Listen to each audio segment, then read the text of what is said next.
గోకులంలో నివసించే ప్రజలు ప్రతి ఏటా ఇంద్రదేవుణ్ణి పూజిస్తూ వర్షం కోసం ప్రార్థనలు చేసేవారు. అయితే శ్రీకృష్ణుడు ఇలా అన్నాడు, వర్షాలన్నవి కేవలం ఇంద్రదేవుని ఉపకారం వల్ల కాదు, మనం నివసించే ఈ ప్రకృతి, పర్వతాలు, చెట్లు, గోవులు ఇవన్నీ కూడా ఉపకారం చేస్తున్నాయి. అందుకుగాను మనము ఈ గోవర్ధనగిరిని పూజించాలని చెప్పాడు. కులవాసులు శ్రీకృష్ణుని మాటలు నమ్మి గోవర్ధనగిరికి పూజలు చేయడం ప్రారంభించారు.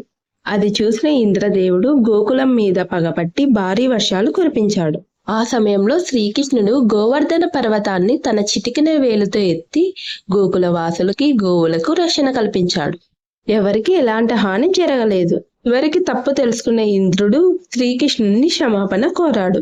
కథ మనకి ఏం తెలియజేస్తుందంటే, ఈ కాలంలో మనకు సమస్య వచ్చినప్పుడు బయట సహాయం కోసం వెతుకుతాము, కానీ నిజమైన రక్షణ, సహాయం అన్నది నమ్మిన వ్యక్తి నుండే వస్తుంది. శ్రీకృష్ణుడు గోవర్ధనగిరినెత్తి గోకుల వాసుల్ని కాపాడినట్లు. ఈ కాలంలో ఒక వ్యక్తి మీద నమ్మకాన్ని పెంచుకోవాలంటే దానికి తగిన వారిని మాత్రమే ఎంచుకోవాలి.